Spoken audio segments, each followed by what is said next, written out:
Hey everybody, today I am out kind of early on a really beautiful spring morning in late March where spring has really just begun, and we're going to talk a little bit about what the spring is really truly like in Indianapolis, so stay tuned.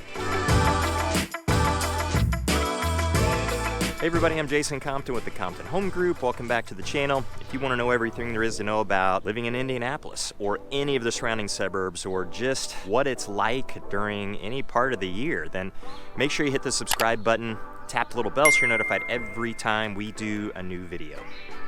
Now we have people reaching out to us from all over the country with questions about living in Indianapolis or any of the surrounding metro. So if you have questions at all about anything regarding Indianapolis and what it's like to live here, then make sure that you reach out any way that you know how. We'll always have your back with those questions, and we'll certainly have your back when it comes time for you to make your move to the Indy Metro. Everybody, again, I'm out kind of early in the morning, and it's late March, so spring has definitely started here in Indianapolis, and we just want to talk about kind of what it's like.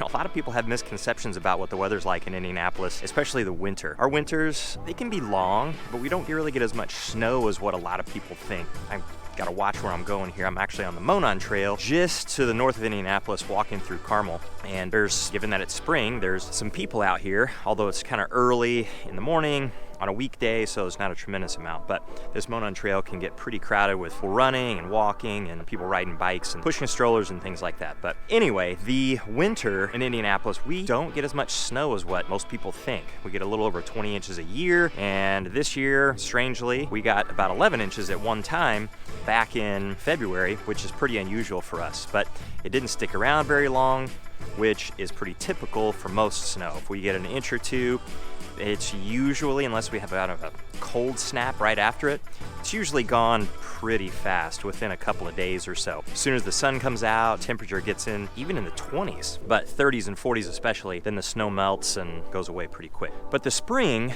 it is certainly one of my favorite times of year, but I have to say spring is also one of the more frustrating times a year, especially early spring. So once we get into winter, we can actually get a little bit of snow in November. We don't typically, but it can be cold enough to do that.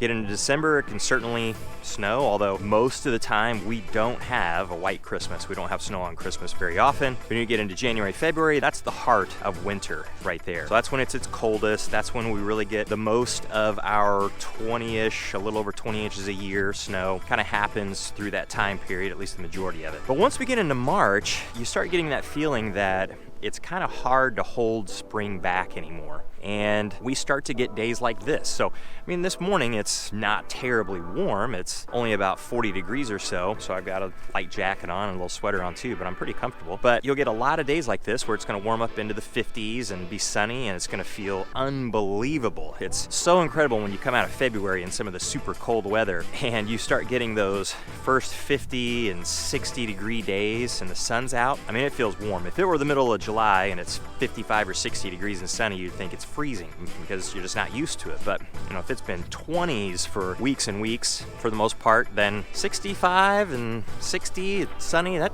feels pretty good. So it's a perception thing for sure. But when we get into March, we start getting those days, but it's not super consistent, unfortunately. It can still snap back into a day where the high is in the 30s or the low 40s and be cloudy or rainy, windy, and just nasty. So once you get some of those nicer days and it kind of snaps back and winter is just trying to hang on, it can get frustrating. But once we get through March, it starts to get a little bit more consistent. Although I will say in April, winter can just seem to try to want to hang on at some different parts. So I've always been a golfer all my life, and whole family, a lot of us play golf, and we've loved the Masters.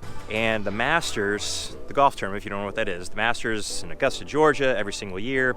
Usually the last 2 days of the tournament are the second weekend, or it's really the first full week in April, the weekend at the back end of that. Anyway, it's beginning of April, and that's kind of the rite of passage for spring. It's always been that way in my mind, and by the time you get to the Masters, it seems like the weather is really pretty good. Although there have been some days where the Masters is on, that early April, where the temperature's been in the 40s. And it's just crushing. It's totally disappointing. Those are definitely years that are really, really frustrating. But there have been plenty of Masters in the past, that beginning of April, where I remember it being in the 70s.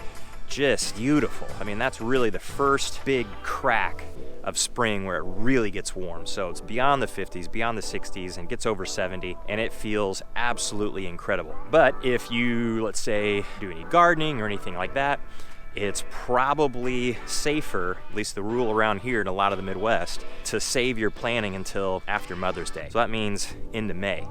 Because as we get through April, even though those really super warm days are coming, we can still get nights that are exceptionally cool.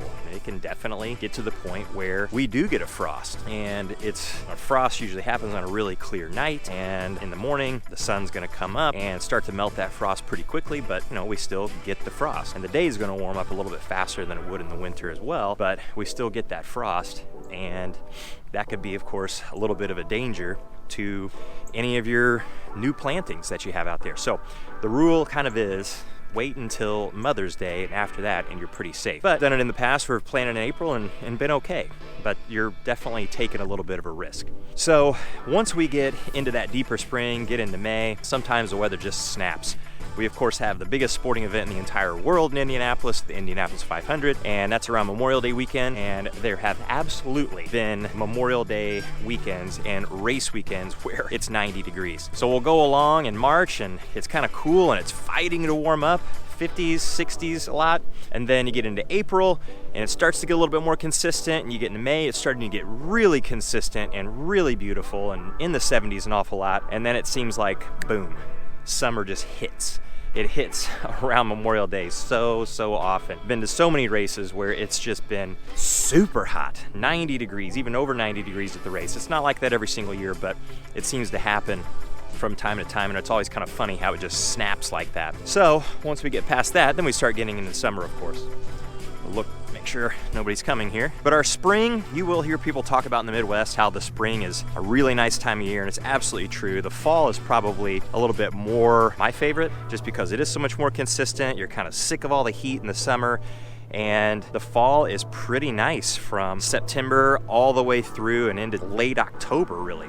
Very comfortable, and a nice break from all of the heat. But the spring is a really nice break from the winter. It just sometimes takes a little while to get there to where you can depend on it. So, just as an example, it's springtime here, and we had the huge snow back in February. You can still see some places, can't see any really snow around, but you can see some places where some of the snow piles were just from the small rocks and the dirt and things like that, where they were plowed up and piled into some huge piles. And they take a little while to go away, of course, just like they do in a lot of places. But spring here, of course, it takes a little while for the leaves to get onto the trees as well. They're all still pretty bare.